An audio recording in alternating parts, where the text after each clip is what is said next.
And hello and good morning, I'm David Boles. This is Boles.tv, right here for you live every weekday at 9 a.m. It's quite lovely to be with you, and it's a delicious day on the East Coast. The snow is melting, it's wet in the streets, with sort of okay-looking slush. Sunny skies, 48 degrees. Interesting show for you today. It's now Black History Month. And of course, all the trolls and gross people are calling the historical black colleges and universities and making bomb threats at 3 in the morning and 5 in the morning. That's what it's come to. We used to be a nation of believers, and now we're just a nation of deceivers.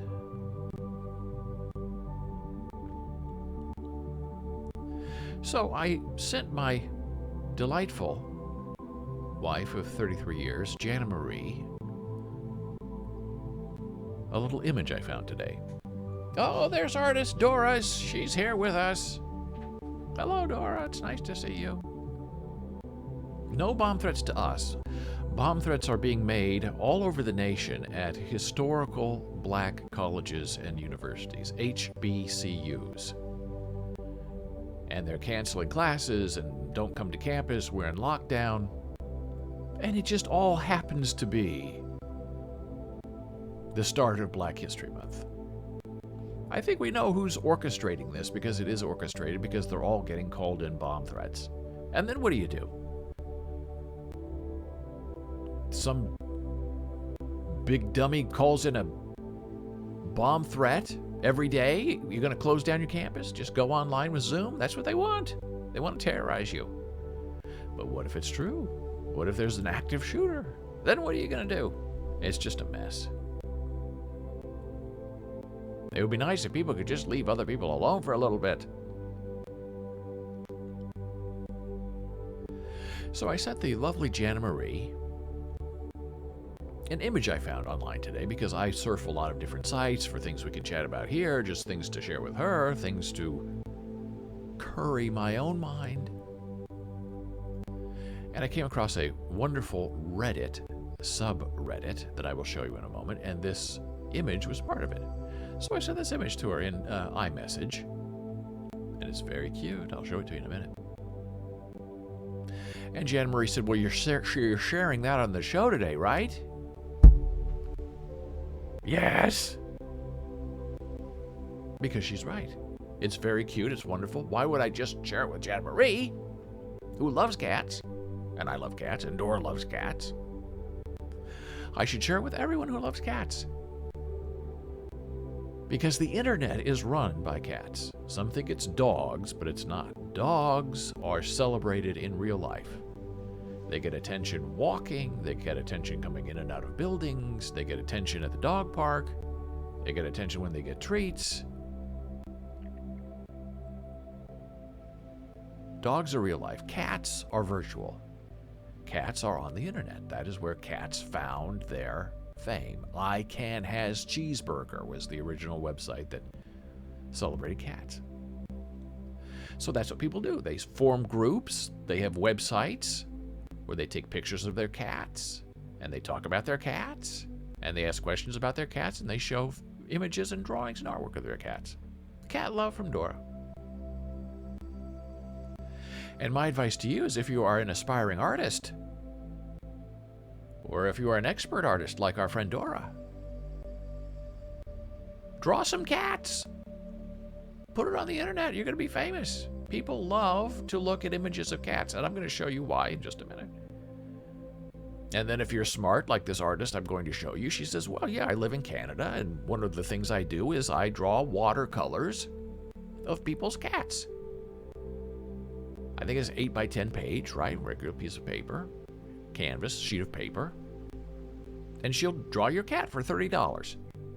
Now, if you're a cat person, $30 to have a beautiful and funny watercolor cat drawing of your cat is cheap. People will pay $300 to have that.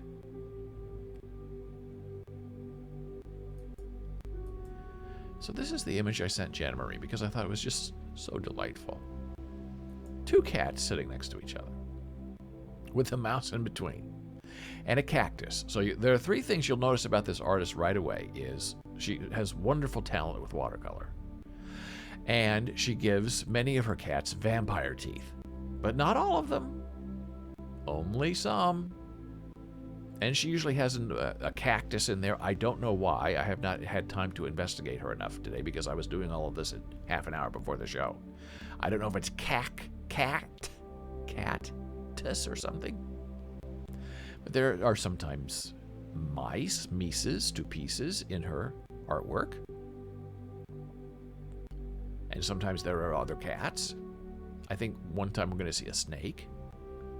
So this is the Reddit website where I found her, and this is the name of the Reddit website. Now, what is Reddit? Reddit is an online gathering place with thousands of different kind of groups. You can start your own group, you can join a group, you can talk about anything you want to talk about. And the name of this group is Don't Talk to Me or My Son Ever Again. And you would think, what is that about? And I joined this one about a week ago because someone had linked it in another place that I read. And I go to the chess websites and the art websites and any kind of... If you're INTJ, if you have a thirst for knowledge, you will find whatever you need on Reddit. And I find a much more friendly, fun, open, thoughtful place than some place that's locked down like Facebook.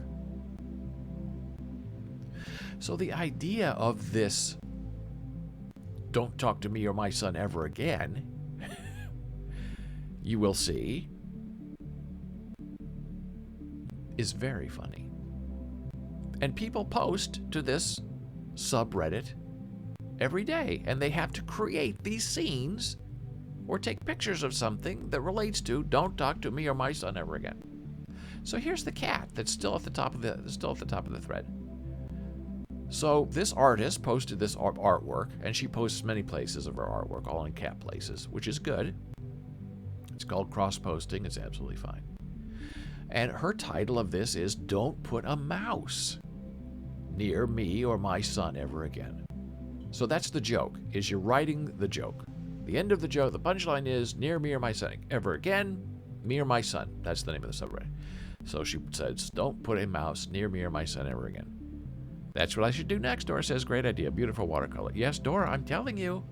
You put cats on the internet. You tell people, hey, I will draw your cat in my Dora way for $30 and send it to you. And I'll take a picture and I'll send it to you, and I'll send it to you in the mail after you pay me. Don't do it for not being paid first, because it's not a lot of money.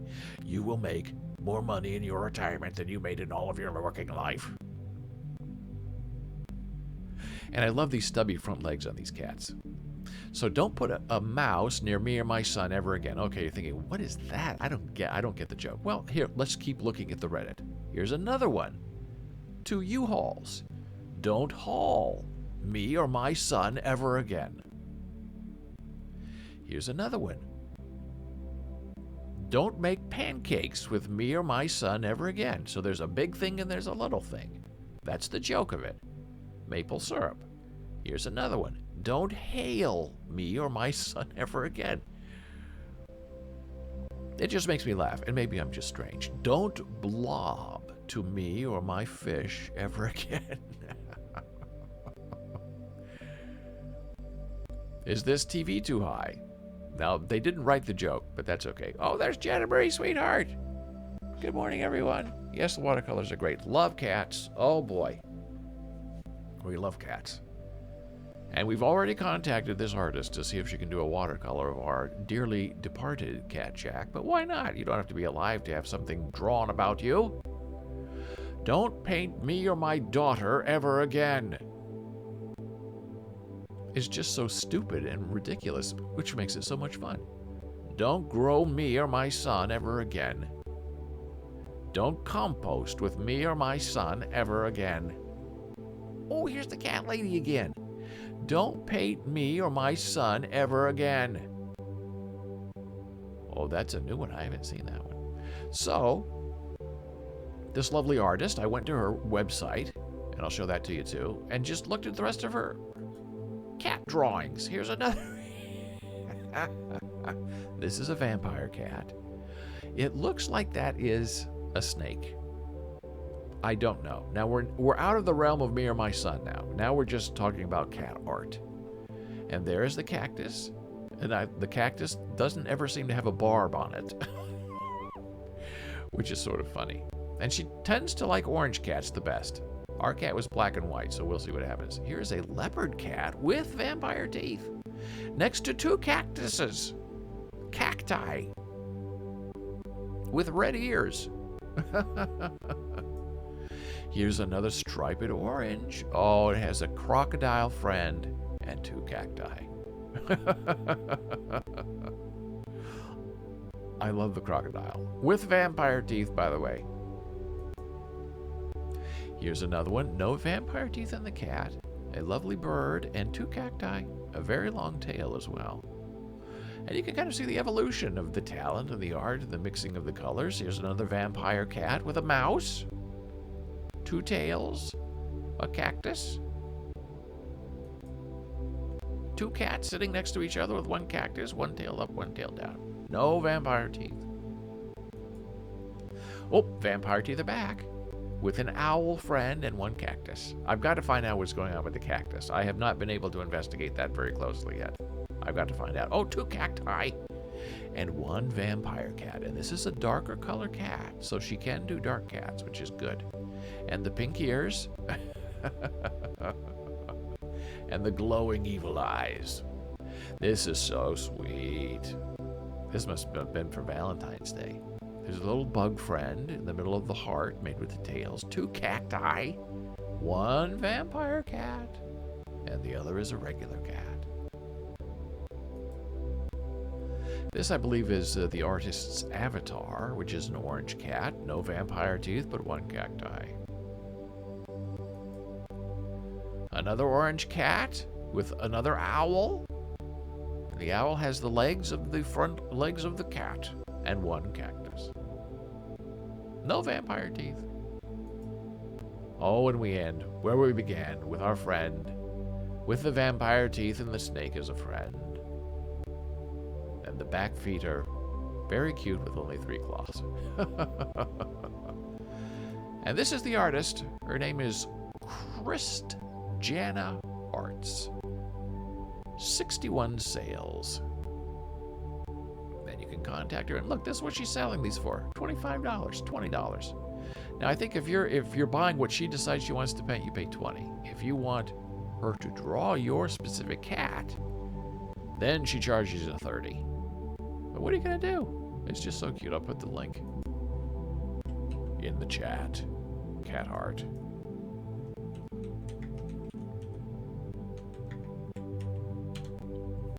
There we go. Wonderful. So, that's just one big, silly day that has made me very happy. And it's caused a lot of fun.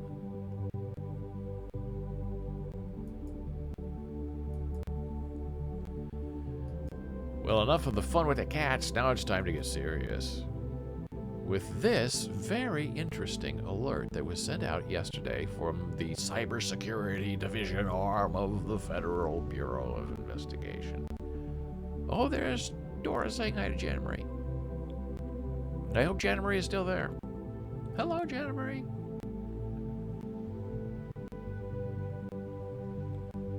The FBI releases PIN, P-I-N, on potential cyber activities during the 2022 Beijing Winter Olympics and Paralympics. And this was sent out urgently yesterday. The FBI has released a private industry notification. That is a PIN, not a bank PIN, but a private industry notification, to warn entities, not people, not places, entities. It's a strange word. Associated with the February 2022 Beijing Winter Olympics and March 22 Paralympics. Oh, there is Jana Marie. Hello, Jana Marie, sweetheart. That malicious cyber actors could use a broad range of cyber activities to disrupt these events. These activities include distributed denial of service attacks. That's a DOS attack. We don't like those. Ransomware, where they lock down your computer and charge you money to unlock it. Malware. Social engineering. Data theft or leaks. Phishing campaigns, disinformation campaigns, and insider threats. Additionally, the FBI PIN warns Olympic participants and travelers of potential threats associated with mobile applications developed by untrusted vendors. The FBI urges all athletes to keep their personal cell phone at home and use a temporary phone while attending the events. CISA encourages all travelers to the 2022 Beijing Winter Olympics and Paralympics to review this FBI PIN and apply the recommendations. So that's some scary stuff. There's something going on cyber terror-wise with the Olympics that the FBI wants to warn. Not you, but your entity. Here's some interesting news about colorectal cancer. Hey, you got to talk about it to know about it. Losing weight from early to late adulthood up until the mid-70s, at least 2 pounds per decade, which is doable. If you lose 2 pounds per 10 years, you will reduce your risk for developing precancerous growths by 46%. That's amazing to me. The study findings particularly support a benefit of weight loss for adults who are overweight or obese. Weight loss among those who were overweight or obese at age 20 was associated with a more than 60% reduction in risk, whereas there was no association for those with a lower body mass index at age 20. On the flippity-floppity side, gaining weight through the decades has increased a person's risk of developing colorectal cancer. The study found that gaining about 6 pounds or more every 5 years was associated with a 30% increased risk of this type of growth. So if you've been gaining weight,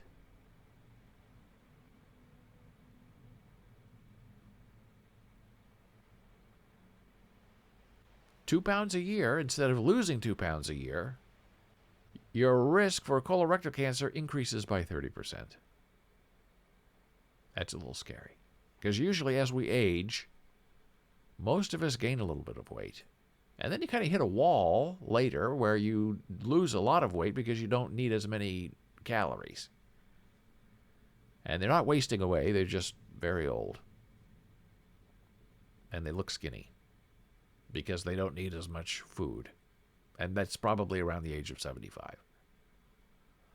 Well, this is another interesting bit of news from the Southern Poverty Law Center.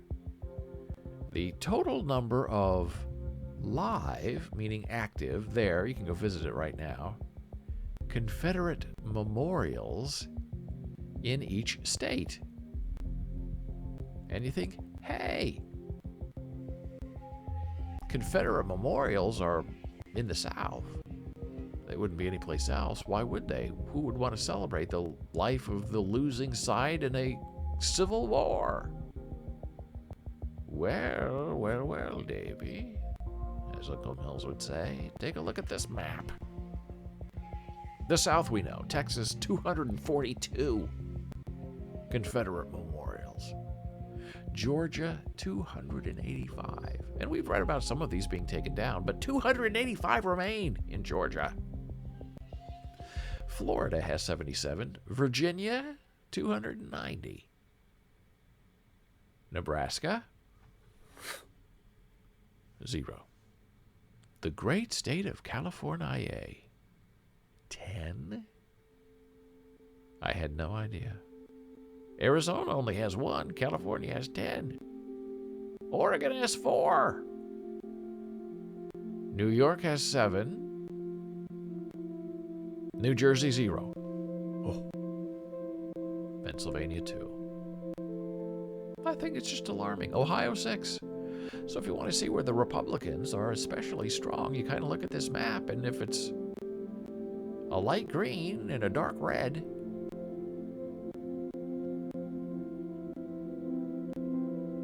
you're kind of seeing where the power is. Alaska and Hawaii, 0. And here's the study. Although the Civil War ended more than 150 years ago, 2,089 Confederate memorials can still be found throughout these United States and territories. I'll put this link in chat as well.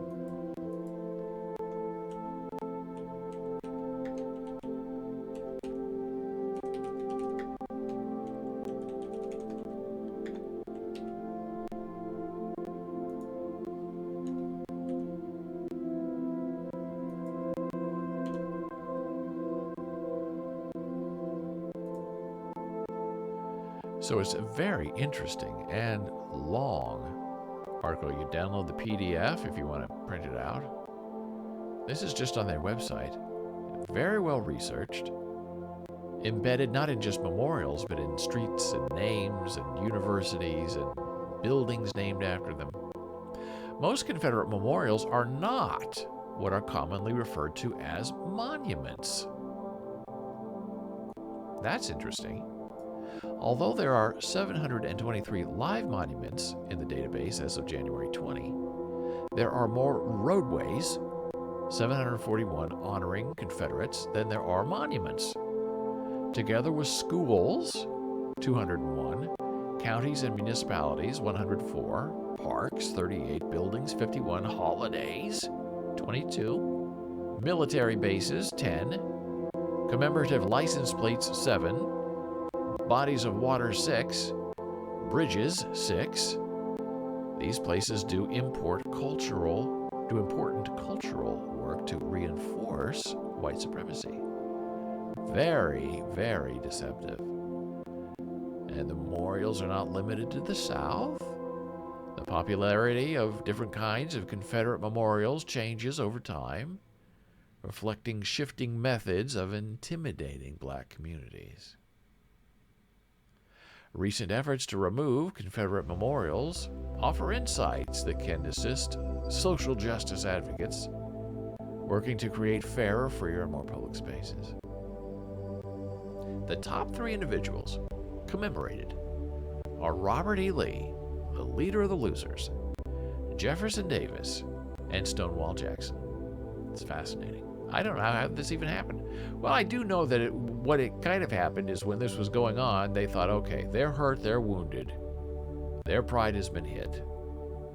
So let them have their private celebrations.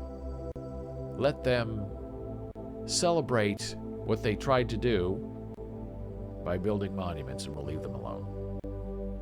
Now, some people say if the North had done reparations for the South, look, we want you to be part of the Union. We're going to give you a lot of money so you can get out of the business of slavery. That would have helped things. And others said, no, you don't help those kind of people. They don't know how to be helped. They just want to keep people in slavery.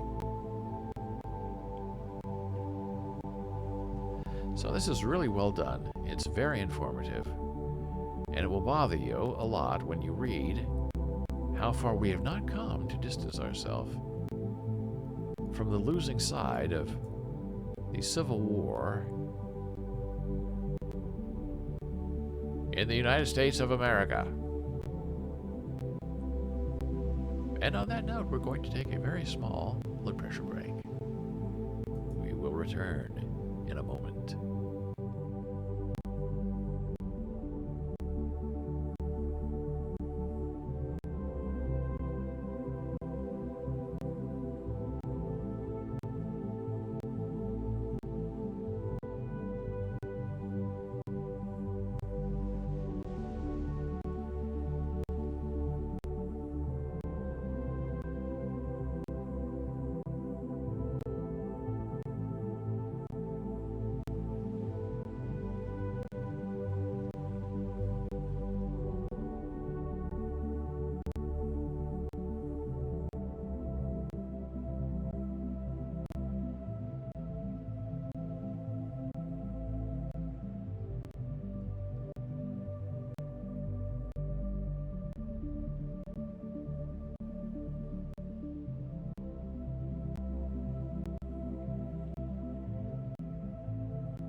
And we are back from break.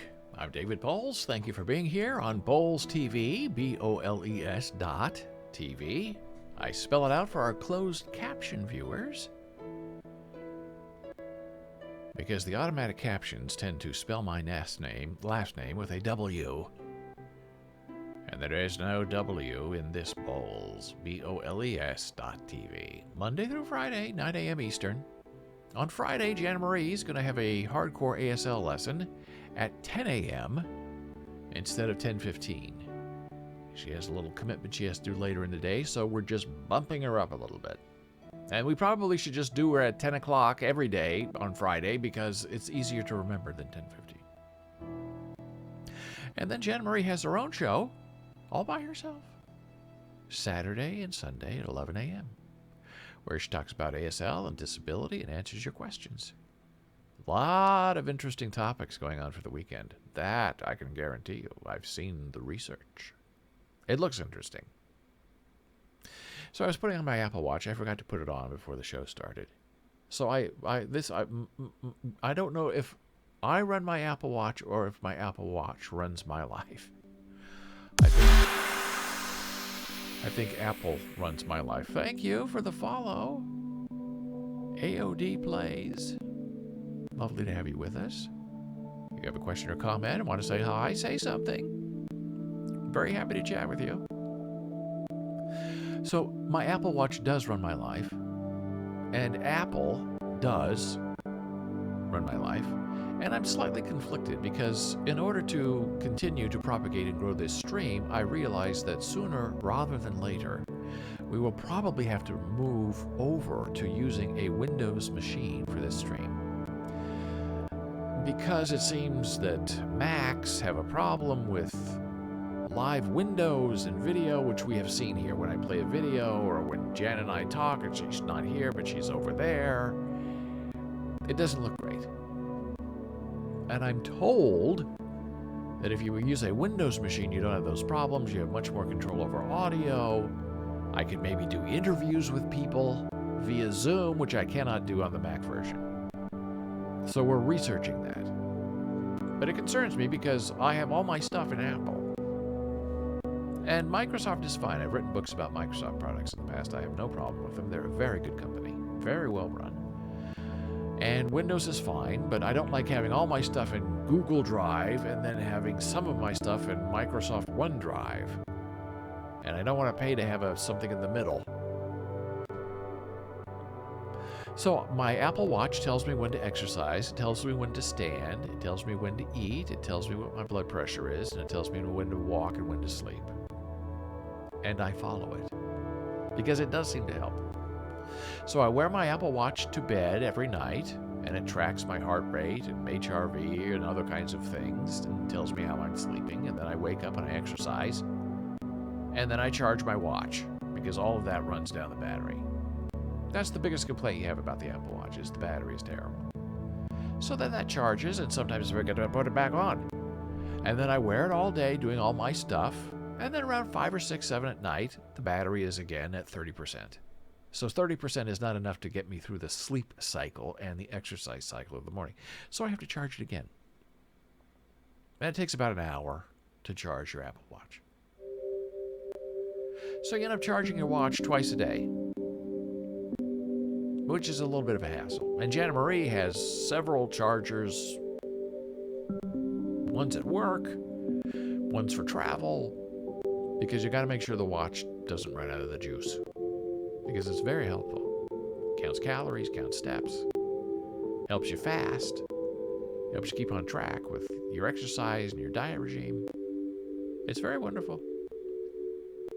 Better than, I say, my Aura Ring, which I have made my peace with now because it's okay, but there are a lot of features that are supposed to be there that are not there, like tracking your oxygen level and other kind of interesting things that are supposed to be coming any day now, but now they're saying it might be the end of the year, which is just going to be terrible for them if they pull that, because people paid a lot of money to get these extra features that are not enabled yet. Well, now we return to one of our other favorite topics of the Boles.stream, Boles.tv stream, Boles.stream gets you here too, though. Boles.live now takes you to our video on demand on YouTube, which you can watch closed caption. Right now, you just go to Boles.live, which takes you to our Boles Blues YouTube page, and all of our previous live broadcasts are right there that you can watch and look at. So a K95 respirator, not as good as an N95. K95s are usually folded, but this is from the CDC on how to identify an appropriate respirator, meaning that it has passed all of the manufacturing requirements to be considered a KN95 respirator. And sometimes these are forged and faked. And you should look at all of this information that's on the mask and apply it to what is on the actual box, because they should match. So first of all, name, trademark, or other means to identify the manufacturer or the supplier of the mask. So manufacturer name goes there on what is the right side of the mask. Then model or size, if it's applicable, goes right next to that manufacturer information. Then here's the important part. The number and year of publication of the Chinese respiratory protection standard combined with the filter classification. In this case, GB 2626-2019 KN95.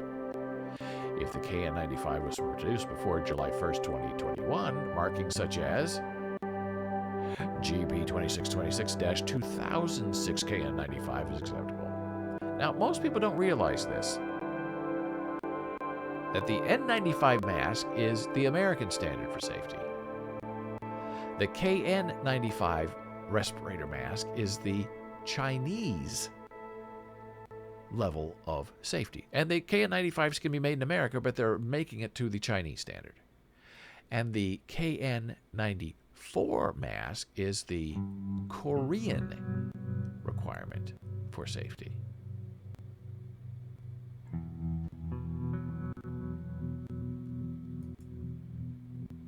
And here, as you can tell, is the American version of the N95 filtering face piece respirators.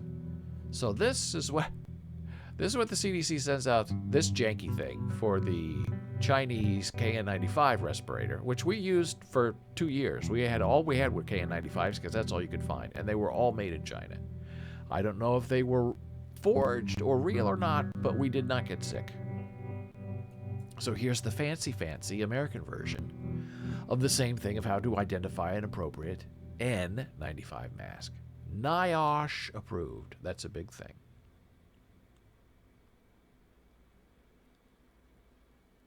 Example of exterior markings. Approval holder business name. A registered trademark or an easily understood abbreviation needs to be in the lower right quadrant.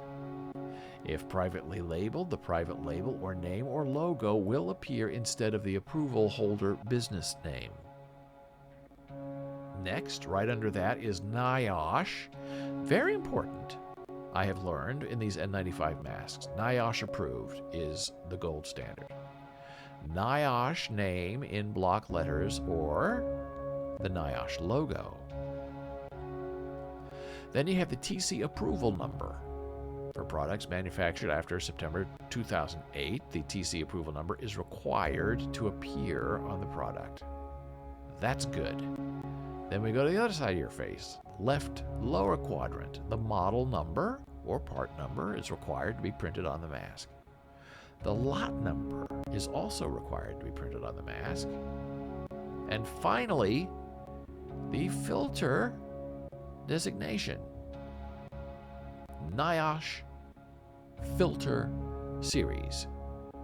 It's an alpha numerical rating followed by filter efficiency level. Examples: N95, N99, N100, P95, P99, P100. I don't know what the P's mean. I guess the higher you go, the better your mask is. The harder it is to breathe. N95. There you go. See if I can make this bigger. Ooh, that made it really big. He did such a nice job on this. Oh, there it is. Okay, so these are all the things that have to be on your mask. So if you have one, go look at yourself in the mirror and see if you have determined to have the appropriate mask. And here's the link to the masks. Verify a mask. CDC. Verify a mask. And there we go.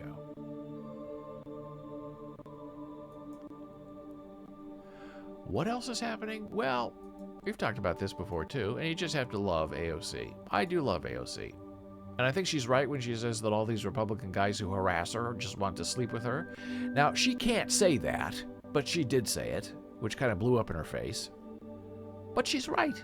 That's what this is all about. They can't stand that she's cute and that she danced in college, and they make fun of her for it, and they think it demeans her, that she's a happy, joyous person dancing. Have we seen AOC dancing? Let me see if I can find that. It's just wonderful. And the Republicans thought that they had her. And the world just fell harder in love with her. Here's the dance. Now, I don't want to... I'm not going to play any music, so let me see if I can just get this to play. I don't know if it's a play. Mute. Yeah. This is her dancing. Yeah, oh, the smear backfires. Oh, it's a story. I don't want to see a story. I want to see her dancing. AOC dancing. Where is the actual thing? Videos. We'll try that. And the GOP thought that this was going to be a big thing and that it was going to shame her. And nobody cared. Everybody loved it.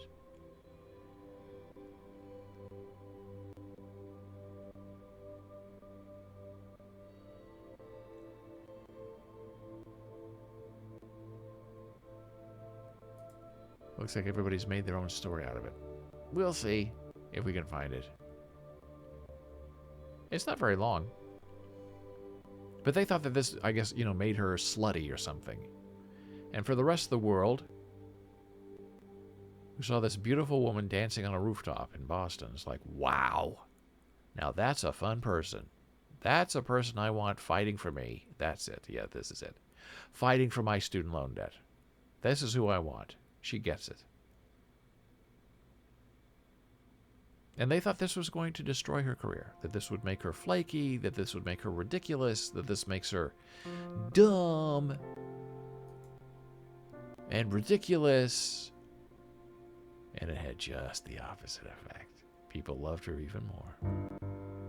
And she dances well, my goodness. Boy, you watch her dance and it's like, wow. She knows what she's doing.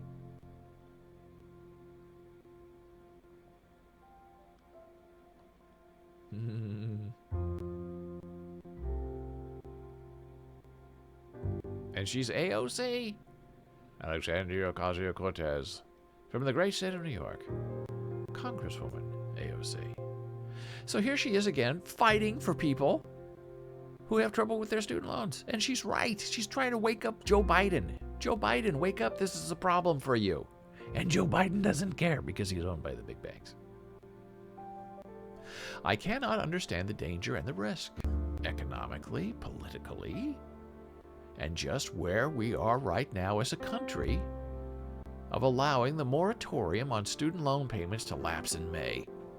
Right, Ocasio-Cortez said, we are at such a delicate point in the financial and just general economic recovery post-COVID that to then restart payments that are essentially the size of a mortgage payment, sometimes even larger, on a generation that's already devastated, it can throw out of balance already was a very fragile recovery, she said. Ocasio-Cortez added that the idea Biden may not have the authority to cancel student debt broadly is just not a legitimate argument. something Biden himself has questioned, prompting him to ask the Education Department to prepare a memo on his legal ability to cancel student debt broadly. However, documents released in November indicated that the Education Department completed a memo almost a year ago, in April of 2021. And Biden has chosen not to make public whether it concluded if Biden himself can legally cancel student debt. Some lawmakers and advocates are growing frustrated. Now, we know Biden doesn't want to cancel the student debt because it's going to hurt his big backers, his banks. So if the Education Department's report said, oh no, you don't have the authority to cancel student debt, we would have heard about that instantaneously. Because then he said, oh, I want to, but the Education Department says no. So the fact that they're hiding this memo, that clearly, I believe, obviously, I also believe, gives him the power, as everyone believes he has the power, from Elizabeth Warren to Bernie Sanders, to cancel student debt, and he doesn't want to do it. He thinks we're all going to forget about it. Most recently, 85 Democratic lawmakers, including Ocasio-Cortez and Massachusetts Senator Elizabeth Warren, who championed a $50,000 loan forgiveness proposal, called on Biden to not only release the memo, but to cancel up to $50,000 in student debt before payments resume on May 1st. And Joe Biden doesn't care. He has a midterm election coming up in 2022. He doesn't care. He wants these loan payments to begin in May, right after everyone pays their taxes in April. He doesn't care. So this is what the White House sent out yesterday in response to Ms. Ocasio-Cortez, but without naming her. Oh, we're going to make it so easy for people to pay all this money back. They're going to want to pay their student loans back because of what we're doing. Temporarily not reporting missed payments was part of the safety net. The Education Department was reportedly preparing for borrowers when payments were set to resume in February. When borrowers fall behind on payments, it can negatively impact their credit scores and lead to wage garnishment and withholding of federal benefits, among other things. So allowing a grace period will give borrowers some leeway to get back on track. All that's true, and it's all very punishing and nasty. And who wants to go back to that? Because that's how it used to be for a lot of people. Even when you retired and you were getting Social Security, if you owed student loans, they think they can take up to 15% of your Social Security check to pay back the loan.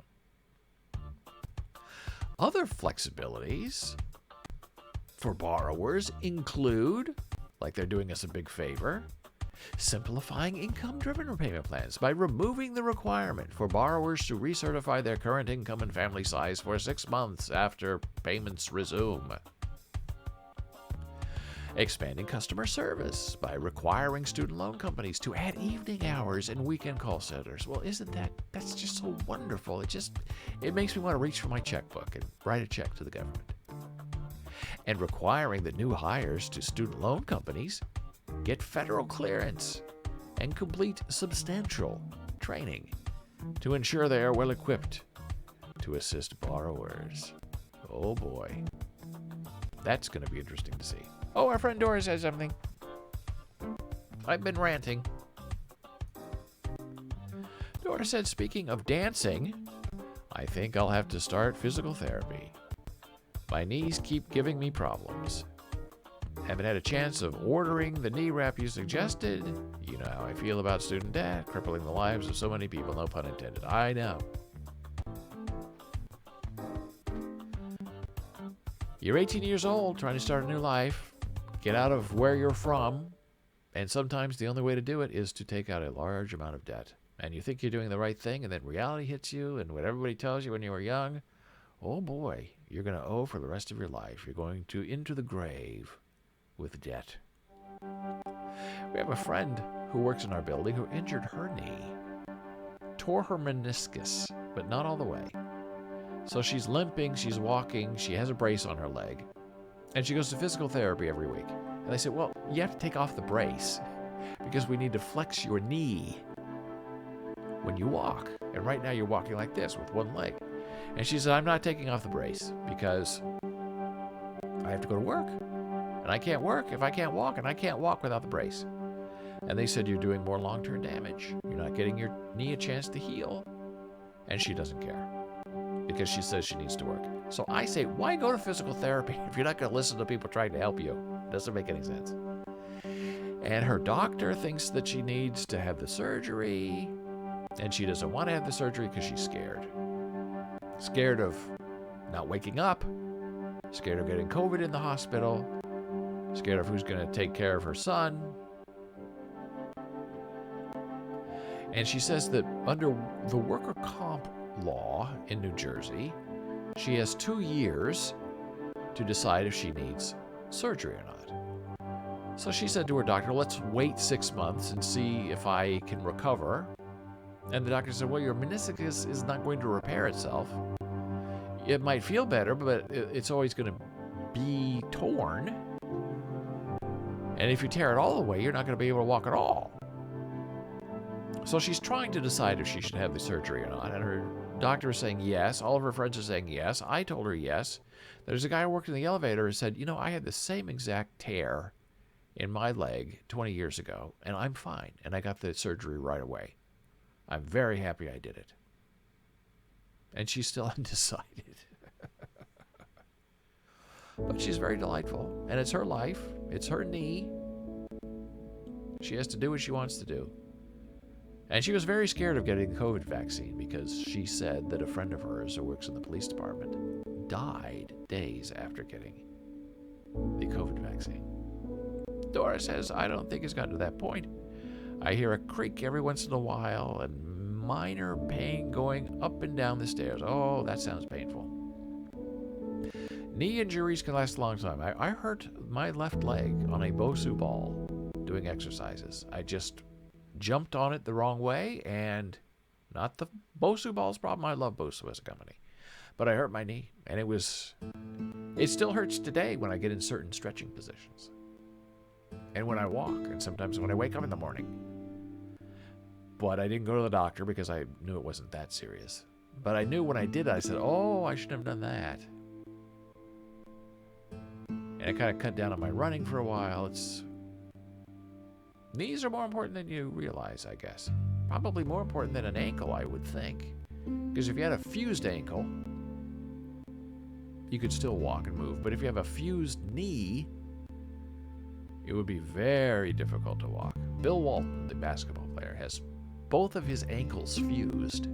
He cannot bend his foot this way. It's just set in one position by a surgeon, and that's how he walks throughout the day. And he's fine, but it's just weird. So, trying to exercise it, wondering if I should just rest it with ice. Well, if you're having pain, pain is not a good thing. Pain is a sign of trouble, as my dentist said. My dentist said, if you have any kind of pain in your tooth at all, that's not a good thing. That's something that I have to fix as your dentist, because your teeth should not hurt. And that's a very interesting point, and I like that philosophy. Because when you're feeling right, there is no pain. And then when you have some pain, oh, I can live with it a little bit. I can walk. I'll be okay. And all you're doing is making it worse. Now, my friend who injured her knee is on Motrin.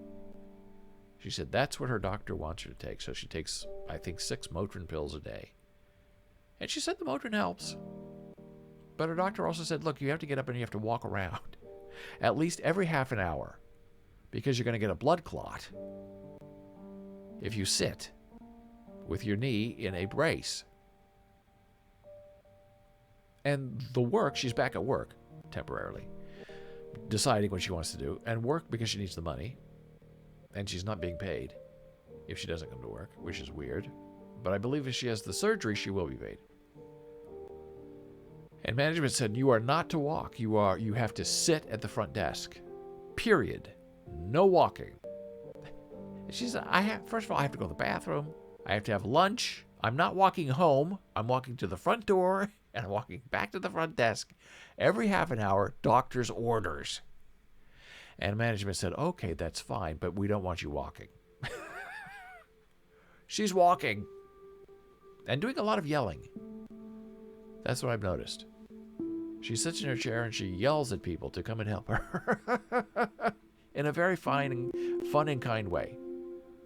And that's hard. When you can't move, you're reliant on other people. You can't lift this, you can't go there, you can't help someone with a key, you can't get on an elevator, you can't go in the back room and check on a box. You have to yell, "Is anybody back there? Can you come and help me?" And she has a very soft voice. So she yells and you can't hear her. I'm standing right next to her. She's yelling at the back room. I can't hear her. And she's not wearing a mask.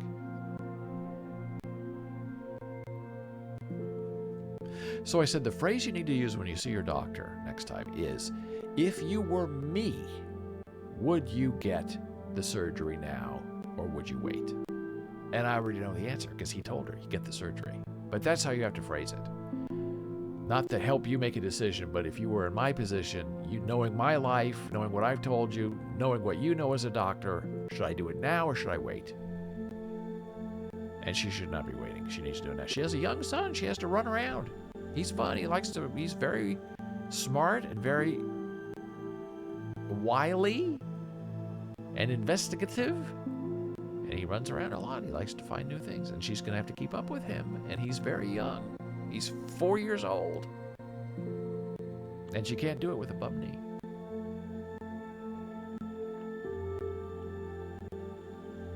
Well, now it's time for my blood pressure break. I'll be back in a moment. I'll see you soon.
We are back from break.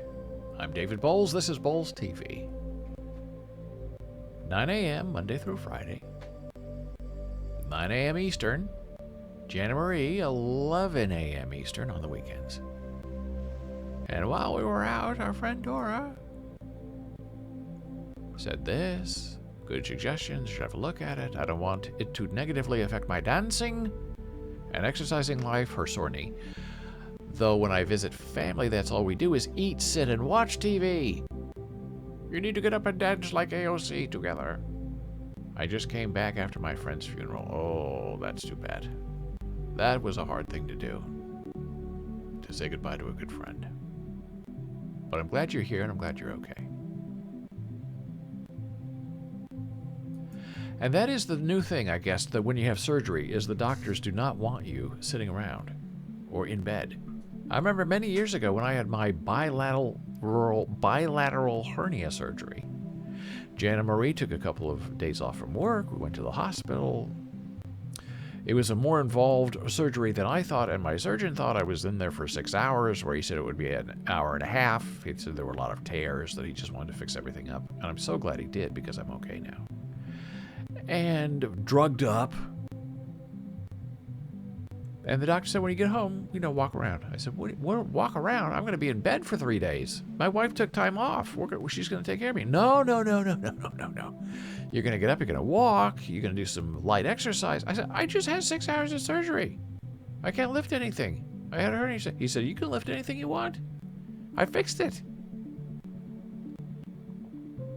So I went home, laid down. The anesthesia was tough. And walking was very hard. I was gypsy and had to hang on to Jana Marie. But we did it. And I was up and moving around, and Jana Marie was a little disappointed, I think, because she thought she was going to have the whole house to herself for 2 days with me dead in bed. Doris says it makes sense. When she saw her physical therapist, encouraged them to move. Yeah, that's the new thing. When we grew up, it was bed rest. That's what you need. If you're tired, if you're injured, if you have surgery, if you go to the hospital, if you see a doctor, go home, take a nap, stay in bed. We'll give you breakfast in bed, dinner in bed, watch TV, read a book. Do not move from the bed. Now it's all different. Now it's get up, you lazy bum. What, you think he had surgery for 6 hours? Go walk around with Jana Marie.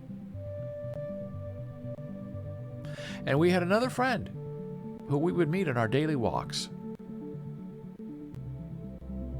And she was older, and she had her knee replaced. The whole knee was replaced. And she would show us that she could move her knee. And she said the day she got out of the hospital, the doctor told her to go walk around so the knee doesn't stiffen up. And she said, I can't. Well, what do you mean? I just had surgery. I had my whole knee replaced. And the doctor said, no. Your knee is fine now. I just fixed it. Walk around. And she did. And she went to physical therapy, and they would bend her knee and gave her exercises to do at home to make sure she could flex her knee. And they said if you don't move your knee as far as you can go to get as much rotation and movement as you can, your knee is going to be locked in that position. And you're not going to be able to move it. It's going to stay in that position. That's why you have to exercise it more than you ever did when you didn't have knee surgery. And she was out there showing us her knee and flexing it and going up and going back. An eye doctor friend of mine, who was my eye doctor many, many years ago, broke his back skiing. Thank you for the follow, Music 4KT. Welcome. If you have something to say, something to chat about, let us know. We're here to have a conversation. And he broke his back skiing. And he was a very smart doctor, a little bit mean, didn't have a lot of friendliness to him, did a lot of teaching about ophthalmology, big practice. And I just happened to mention, I said, well, yeah, I can see you hurt your back as you're limping. And he looked at me. Why, he wanted to kill me. But he was limping just a little bit. If you watch, you could tell he had a little bit of a limp. And when I hurt my calf many, many years ago in Nebraska, No, it was here in New York City when we first moved to New York, in Macy's. I was limping, and the physical therapist said, "Why are you limping?" I said, "Well, my leg hurts." I got it hurt. And he said, "If you limp now, you will limp for the rest of your life." Now, that was scary. I said, "But it's so much pain when I push my foot forward to move." He said, "Yes, it does. This is part of the healing process. This is the recovery process. You have to move in the right way, or you're going to limp and walk wrong for the rest of your life. It's going to affect your knee, and then it's going to affect your hip, and you're going to have both of them replaced." So my doctor friend who was limping in the hallway and mad at me for noticing told me that the day he went in for spinal surgery, because he had, I guess, broken a couple of vertebrae, they cemented him up and I think put a couple of rods in his back. And he came out of surgery. This was 25 years ago. And he asked his surgeon, he said, "Can I walk home?" Because he lived in Manhattan. And the doctor said, "If you're up to it, go ahead, walk." And he got out of his hospital bed after having spinal fusion surgery, and walked 25 blocks home. I couldn't believe it when he told me that story. But that's the thing they want you to do. You have these surgeries, you don't stay in bed, you don't crank and cramp your knee. If you have surgery, you get up and you use it as if it's fine, because you've now been fixed. You've had surgery. You're done. Go walk around. Before, when you're injured, don't move too much. Don't get a blood clot, but don't, walk home 25 blocks with a broken back. And the woman who works in our building, she does take cars everywhere. She says Uber is just killing her because she can't get to work. She can't take the bus because she can't move her leg. And she's embarrassed.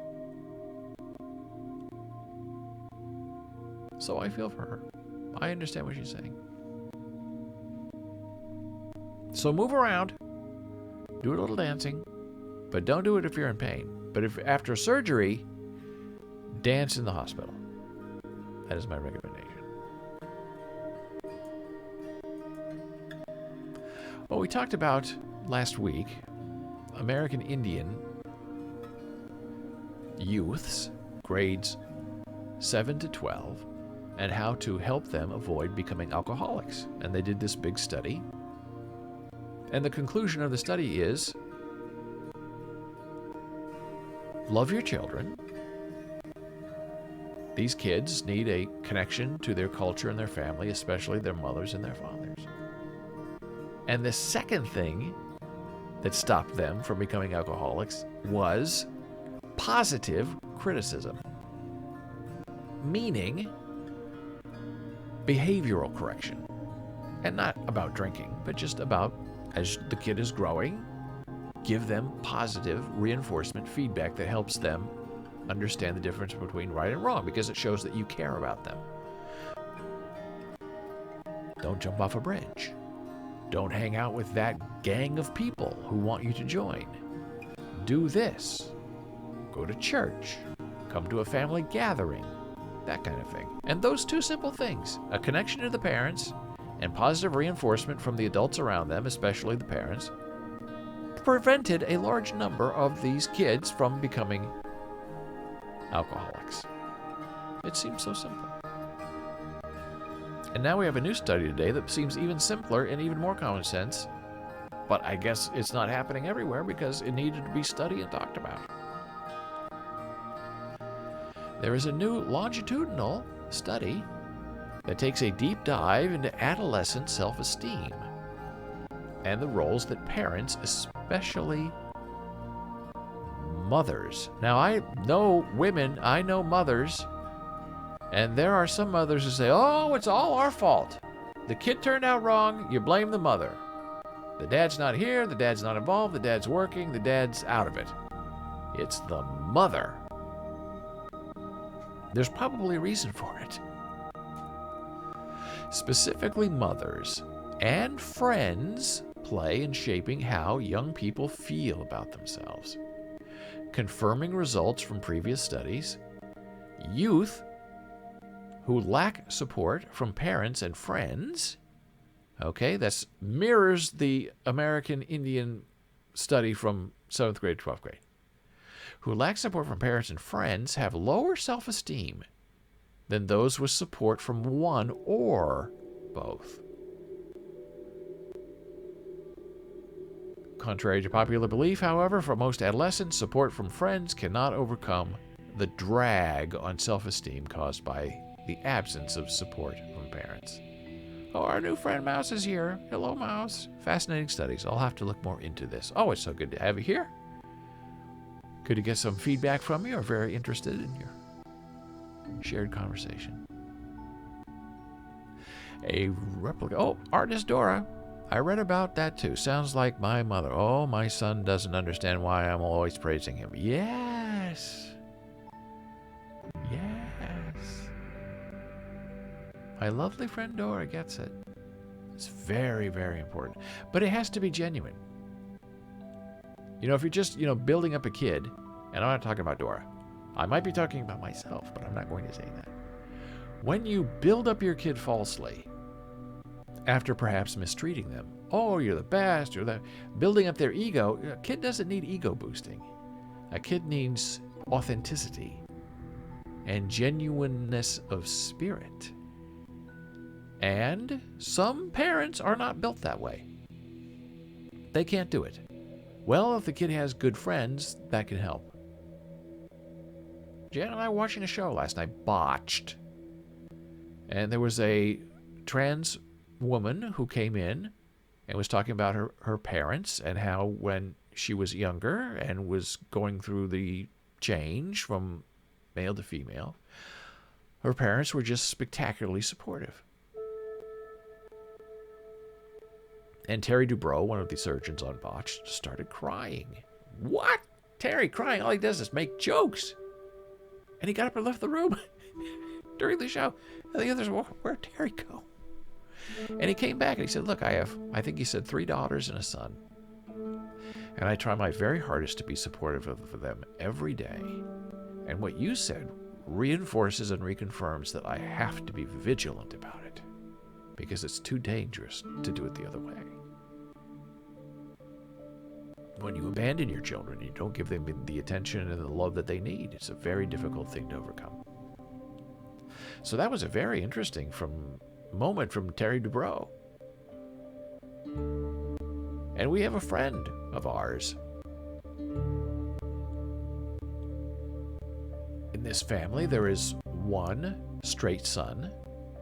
There is another gay son who is out. And there is another person, born male, who is now transitioned to female. Now that's a lot going on in one family. And these parents do not care. They only care about the happiness of their children and what you were born to be. And this transitioning person of their family, they go to the doctor together, the whole family. When they flew out to California to get the surgery, the transitional surgery, from male to female, the whole family went. And it's full of love and compassion and wonderfulness that you don't see in every family. And it's not about money, it's not about education, it's about how you believe in other people. And there are people who disown their children for being who they are. Well, I don't want you to be that. Well, what would you like me to be? Well, I'd like you to be like me. But I'm my own person. Well, right now you are, but tomorrow you don't have to be. And they try to control them through power and money and sometimes cruelty. And that's why these kids run and they try to get out. And we talked about that yesterday. Transactional sex. Where these children who don't have the love of their parents are put on the street. And if they want to eat, if they want to have a place to stay, if they want a little bit of spending money, there are predators out there who will say, sure, come on over.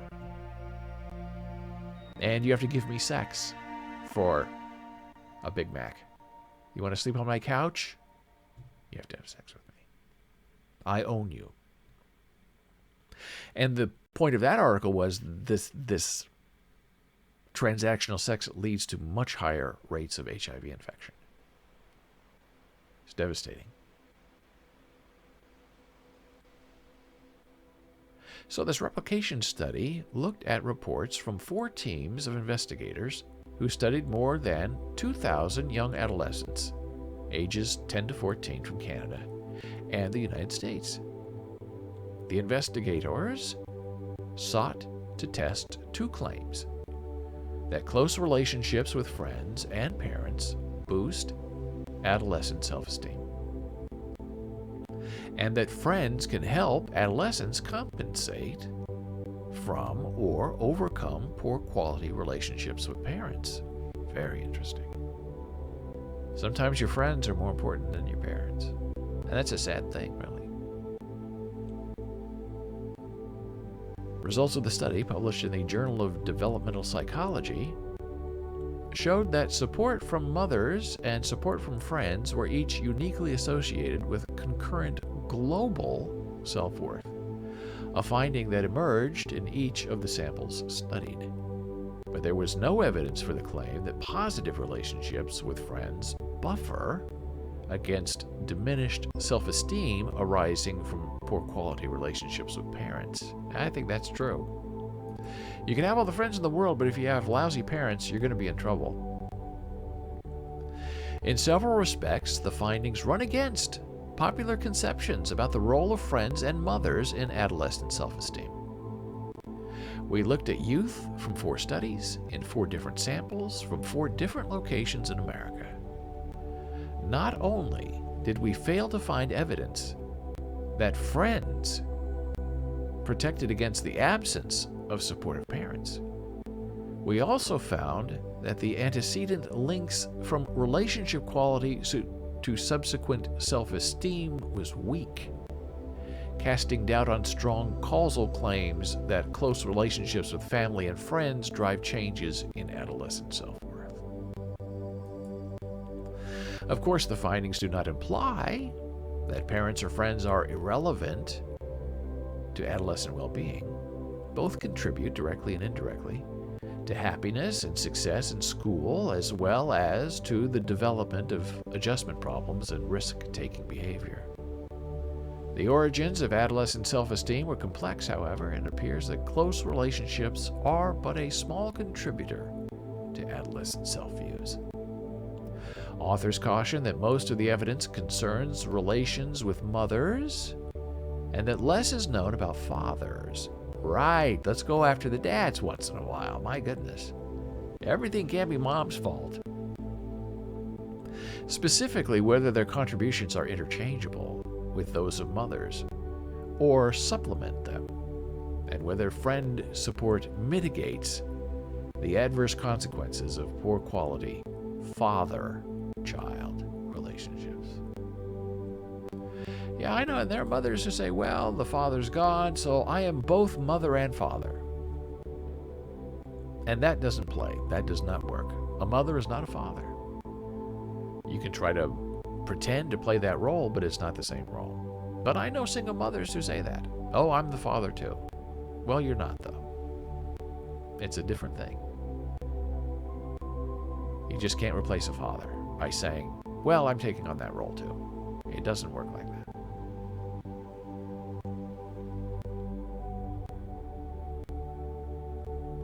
And sometimes you even have father figures.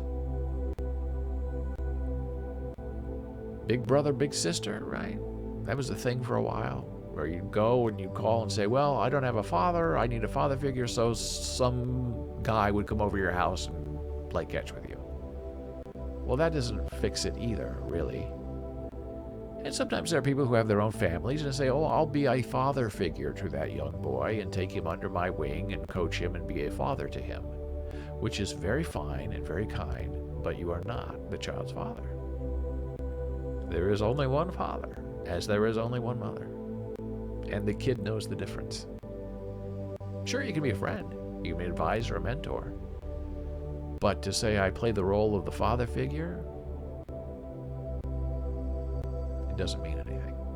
because it's not true. And now we're taking our final blood pressure break of the day. I will see you back in a moment.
And we're back from break. I'm David Boles. Thank you for being here on Boles.tv.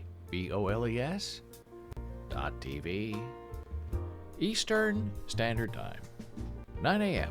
Monday through Friday. Streaming live. Now, if you want our video on demand, you can get that on our Boles.tv website as well now as on YouTube. Because YouTube closed captions our videos for our deaf and hard of hearing friends. You can get there very easily by going to boles.live, and you're right there. Well, now we're going to have a chat about how brains work. Some people call them brain farts, where you mispronounce a word or you can't think of something straight, but there's even more to it. Because how does the brain know how we want to pronounce a certain word, and with intention? Some of us say Los Angeles. Some of us say Los Angeles. Tomato, tomato. California, California.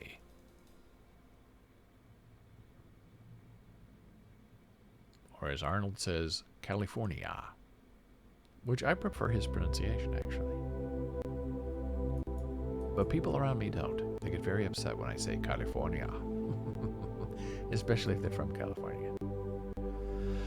So a region in the brain crossing the folded surface of the top of the brain, called the dorsal precentral gyrus, plays an essential role in how we use the sound of our voice to control how we want words to sound.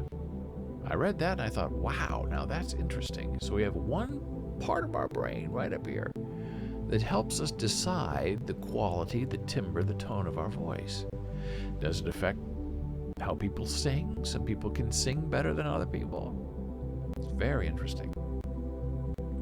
The ability to take cues from one's own voice while talking, okay, that blows my mind just saying that sentence.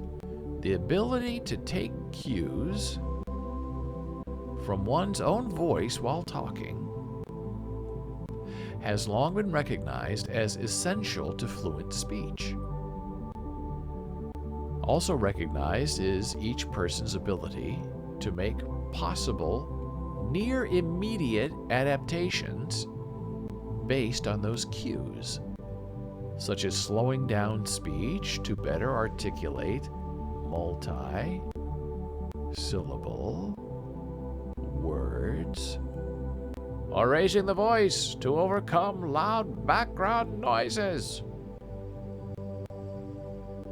Led by researchers at NYU, the new study focused on the half-dozen subregions of the brain's surface layer, or cerebral cortex, because they are known to control how people move their mouth, lips, and tongue to form words, and to have a role in processing what they hear themselves saying. So it's self-correcting. It's a self-correcting loop. But the precise role of each subregion in real-time speech feedback has until now remained unclear, in part because of the difficulties in directly accessing the brain for study while people are still alive and talking. The team seeks to explain whether the dorsal precentral gyrus is responsible for generating the brain's initial memory of how words are supposed to sound, and noticing any errors in how those words were actually spoken after the base signal is turned into the muscle movements needed to form the words. Now that we believe we know the precise role of the dorsal precentral gyrus in controlling for errors in speech, it may be possible to focus treatments on this region of the brain for such conditions as stuttering and Parkinson's disease, both which involve problems with delayed speech processing in the brain. For the study, researchers analyzed thousands of recordings from upwards of 200 electrodes placed in each of the brains of 15 people with epilepsy, already scheduled to undergo routine surgery to pinpoint the source of their seizures. All the patients, mostly men and women in their 30s and 40s, were recorded in 2020.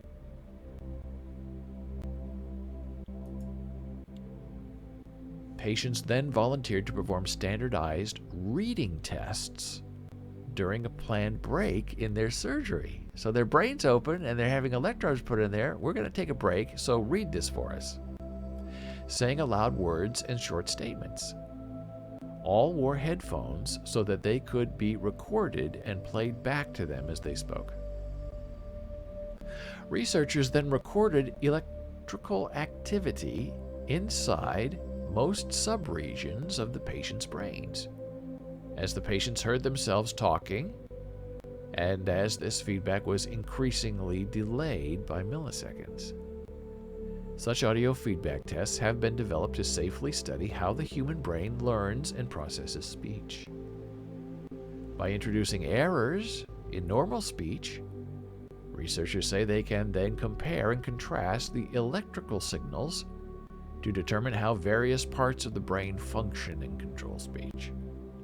And this goes to, deaf people and the medical view of deafness. And these young kids have trouble, and we need to fix them because they can't hear themselves and they can't correct their own speech. That's why they have a deaf-sounding voice, because they can't get the feedback. So let's just put a cochlear implant in their head and see what happens.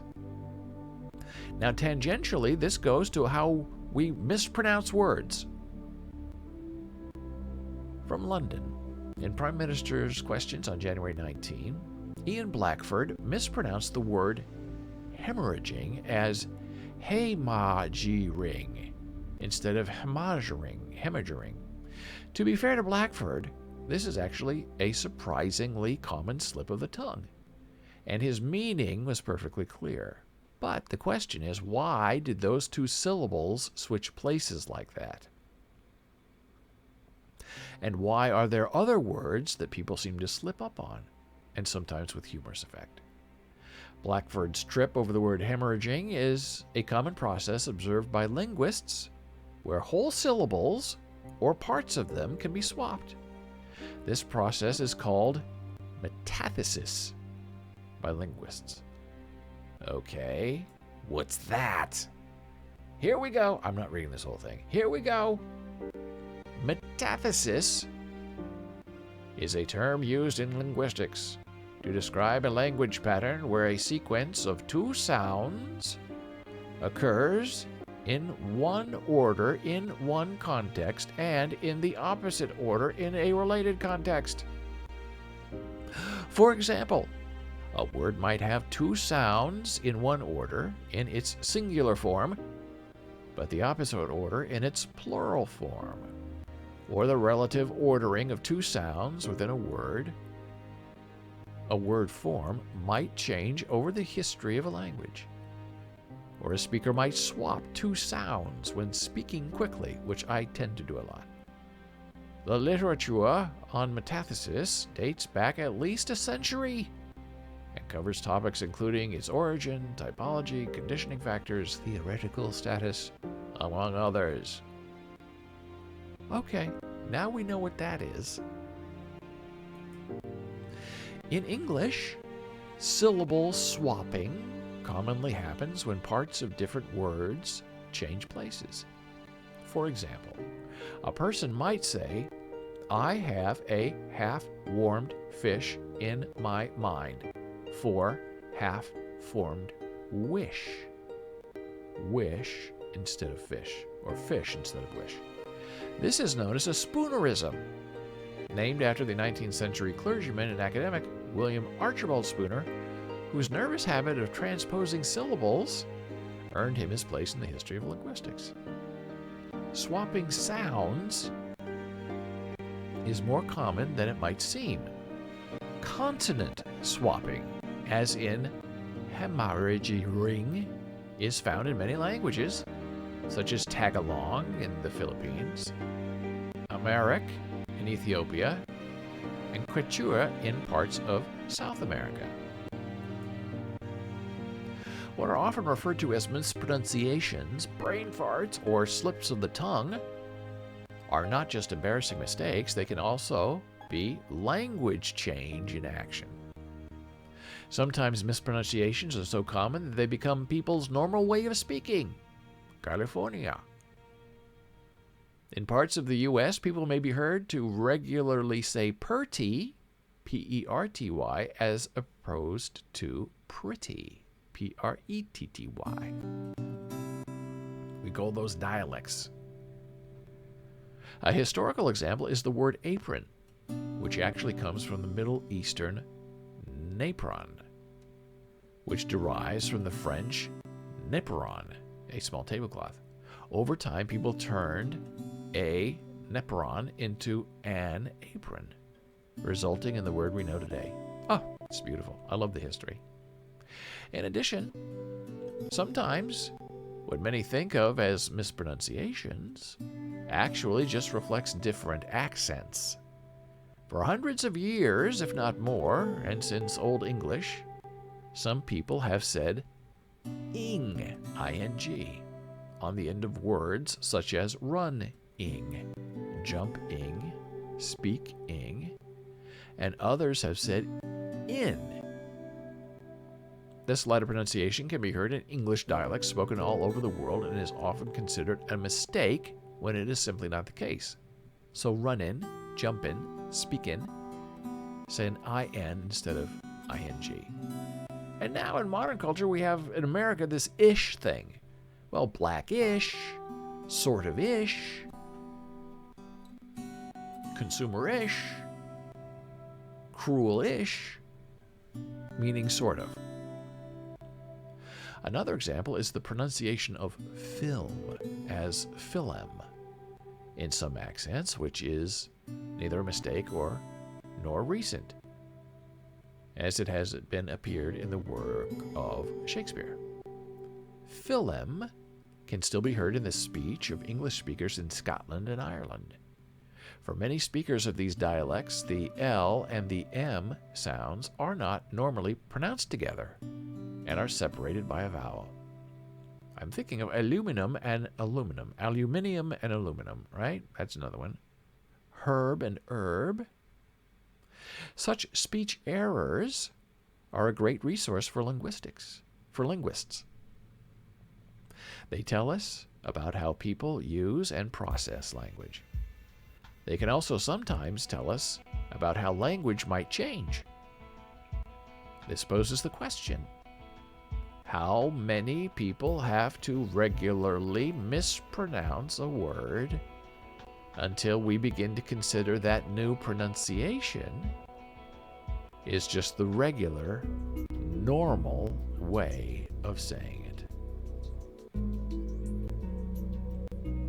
And I am always going to say Los Angeles and California until everybody I know says it my way.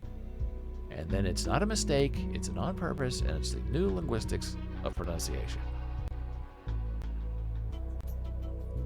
Well, we've had a wonderful, interesting stream today. We talked about a lot of delicate but important things. And I thank you so much for being here, being a part of chat, checking in, saying hello, following. So much fun. If you have any comments for me, you can email me, david@boles.tv. If you have a question for Jana and her show, jana@boles.tv. You can find me on Facebook at Boles, Twitter @David Boles, TikTok, Boles TV, Instagram, Boles Books. Oh, and we have a new Discord server. I'll put the link in chat. Discord, you can click on that in chat and go right to our Discord server. Join us there. David Boles is the server. And you can find us on YouTube. Boles Blues is the username. But if you just type in BOLES.LIVE, you'll go right to our page. And you can do a search and find all of our old video on demand sitting right there waiting for you to peruse them and have fun with them. So if you have any questions or comments, find me. If not, I will see you bright and early right here tomorrow at 9 a.m. Eastern. Until then, have a wonderful day, a great evening, sleep well, and may you wake up to joy and sprinkles of happiness across your soul. I'll see you tomorrow.